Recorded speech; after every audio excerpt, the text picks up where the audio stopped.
In a cabin in the middle of the forests of North Carolina, two people live, a woman named Nydia and her blind son Solomon. The only thing left from the father, a hunter, is an audio recording where he explains to the boy that they were forced to move to this place in the hope that his mother would be able to heal. But the hope was in vain. Nydia's condition only worsened. On that day, the mother calls her son to check the traps. Before leaving the house, the boy habitually ties a rope to his belt, the other end of which is attached to the porch. This measure is necessary so that the child can always find his way home, and so that the mother knows in which direction to look for him if something happens. The woman teaches Solomon how to set and find traps for animals and approves of how quickly he learns. Later, she shows him how to properly skin animals without damaging the fur, which can then be used to make clothing. One day, the curious boy catches an insect and traps it in a jar, only to be saddened when he notices that the beetle no longer makes any sound. The mother explains that living creatures cannot survive like this. They need air, food, and water. One day, the woman suggests that the child go fishing to celebrate the birthday of his deceased father, who loved this activity and always took Solomon with him. Afterward, she plans to bake a cake, which excites the boy. The pair head to the river. Suddenly, Solomon notes that all the animals and birds seem to have disappeared, and a ringing silence surrounds them. The woman, who also notices this, jokes that they were scared of the boy and warned the fish in the river. The boy relaxes, but the unpleasant feeling remains in his soul. Sitting by the shore, he suddenly asks questions about death. Nydia is surprised but explains that death is simply a change of existence, like a chrysalis turning into a butterfly. Life continues but in a different form. But why is Solomon interested in this? After all, he is young, full of energy, and will live for a long time. After sitting by the shore with their fishing rods and not getting a bite, the woman suggests that the boy dig up some worms. He happily agrees and ventures deeper into the forest. The boy finds some worms near a rotten tree and feels an iron chain under the leaves. But as soon as he tries to pull it to find out where it leads, the mother arrives, sensing something suspicious in the forest. She praises her son for finding the worms, but suggests they finish fishing for the day. The pair return home, where the mother tends to the household chores, the garden and the goat, which provides them with milk. Solomon helps dig up root vegetables. The mother praises her son for his help, hiding that she feels worse and worse.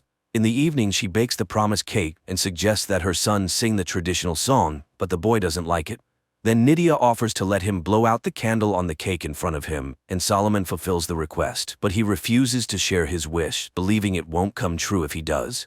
At night, the mother plays an audio recording she and the boy's father made for little Solomon. They tell a story about a little goat that once ran into the forest where a terrible monster lived.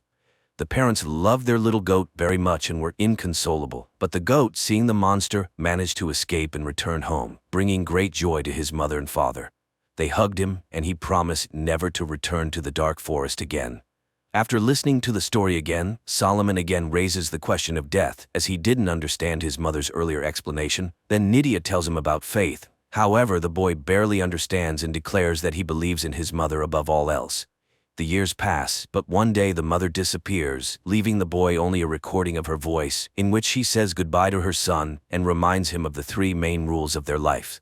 He must always share with the forest everything he gets from it, half for him, half for the forest. The second rule, when he feels down and ready to give up, he must sing their song. And the third rule, he must never take off the rope. Time passes. Solomon becomes a teenager. He has fully adapted to life alone, hunting, fishing, chopping wood, and checking traps on his own. When he feels particularly sad, he listens to the tapes with the voices of his loved ones. One day, while eating near the house, the boy hears a strange sound from the thicket. Putting down his plate, he rushes into the forest but finds nothing unusual, though he senses someone's presence nearby. Before bed, he listens to his mother's voice recording again. However, he cannot sleep. The boy gets up and leaves the house. Then he hears the plaintive bleating of his goat and runs towards the sound until the rope reaches its limit. At the very edge of the rope's reach, he manages to feel the goat's body in the grass, but at that moment, something unknown grabs the animal and drags it into the depths of the forest. Feeling his hands, the boy realizes they are covered in blood and tries to wipe it off. Morning comes. Solomon is frightened but continues to live according to his established routine, but one day he suddenly hears a gunshot in the forest. The boy rushes in that direction and stumbles upon a dead deer. But then, a man emerges from the trees, claiming it as his kill. Frightened, Solomon begins to wave his knife, and the stranger is forced to knock him out with the butt of his rifle. The boy comes to his senses, near his house. The hunter, sitting opposite, tends to his wound, apologizing for the harm caused. He read the name on the knife, Lucas, and assumes that's the boy's name. But the boy admits that it was his father's name, who is now gone. The hunter apologizes again, saying he didn't mean to scare him, and noticing the rope, he carried him back to the house. Hank, the man's name, asks the young man why he lives alone and where his parents are, as the boy looks very young. But Solomon doesn't answer. The day is already ending, so the hunter asks for permission to spend the night in the house. In return, he offers some painkillers. When the boy refuses, as he doesn't know what pills are, Hank promises to cook a hot meal from the deer, and Solomon agrees. Hank examines the house from the inside and realizes that the young man has never left its boundaries and therefore simply doesn't know about the outside world. Meanwhile, the boy listens to his mother's last message, huddled in the corner of his room, feeling uncomfortable in the presence of a stranger. Hank finds homemade books that Solomon's mother made for him and feels sorry for the boy. He behaves kindly and generously offers the young man the soup he prepared. He again offers to help the boy, saying he can guide him to people and help him settle into the big world. But Solomon refuses, which Hank attributes to his deep love for home, lamenting that he himself doesn't have one. He again asks about the parents, saying the boy looks a lot like the woman in the photo, perhaps that is his mother. After dinner, they go to bed. Though Solomon doesn't part with his knife, but realizing that Hank poses no threat, he finally lies down. However, in the middle of the night, both are awakened by a loud and terrifying sound, similar to the roar of an unknown animal. Hank, armed with a flashlight and rifle, goes outside to check what's happening. It's quiet around the house, and the man heads into the forest. Soon he finds blood traces at the base of a tree and realizes that some animal has died there. On the tree itself, there are bloody marks, and the bark is scraped off. Stopping, Hank surveys the area through his scope and notices something suspicious in the bushes. He fires, but the creature leaps from behind the tree with a terrifying roar and charges at him. Realizing he missed, the hunter runs. Reaching the house, he sees Solomon in some sort of trance. The boy just sways from side to side, humming a tune to himself, and doesn't respond to the man's questions. Hank, getting no answers, leaves him alone. After all, he believes he scared off the beast, and now they are safe. The man promises to get the boy out of the forest so he can live a normal life, unafraid of any monster. In the morning, Hank finds Solomon in the shed. He offers to repair it since all the necessary materials are there, except for the chain. Solomon recalls finding a chain in the forest as a child and takes Hank to the spot. The man marvels at how the boy navigates using the rope. The boy explains that it's the only way to survive. Soon they find the place.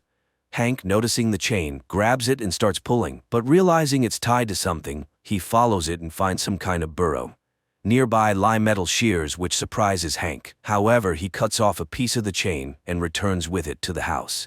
While the man works on the repairs, Solomon asks for a piece of venison, and after receiving permission, throws it into the bushes. To the hunter's surprise, the boy explains that it's a rule. Everything taken from the forest must be shared with it, as his parents taught him. The hunter believes this practice explains the appearance of the beast they heard at night. He suggests they set a trap for the monster to ensure the boy's safety. He also extends the rope, giving the young man the ability to explore new areas. Soon they both head in the direction where Hank saw the unknown beast. Cautiously moving between the trees, they reach the edge of the previously marked area. Suddenly, something unknown grabs the rope and starts pulling Solomon. The terrified hunter chases after the boy, and catching up with the abandoned Solomon, immediately leads him back to the house. Hank tries to calm the young man, assuring him that the beast won't enter the house and they will definitely catch it in the traps they set. He also found his mother's diary and offers to read it to Solomon. The boy listens intently, a thoughtful smile appearing as he hears the lines filled with love and tenderness directed at him. But suddenly Hank stops reading mid-sentence, having read something terrifying. Not wanting to scare the boy, he assures him it's already late and they should go to sleep. As always, Solomon listens to his mother's recording before bed and then goes to sleep. Meanwhile, Hank, making sure the boy's asleep, leaves the house and heads to the place where they found the chain. He approaches the burrow, sees a pile of gnawed bones in front of it, and realizes that this is the lair of the beast. Meanwhile, Solomon wakes up and begins to search for his new friend, and Hank, with his rifle ready, approaches the burrow and suddenly sees a notebook similar to the one in Solomon's house. But this one is scribbled with simple doodles. Deciding that the find has no value, the man puts it back. Meanwhile, realizing that Hank is not around, Solomon sits on the porch and turns on the tape recorder, listening to his mother's voice. But at that moment, he hears a gunshot in the forest. Finding the rope, Solomon runs into the forest, where he suddenly stumbles over Hank's backpack and realizes that the man is somewhere nearby. At that moment, the rope's length ends.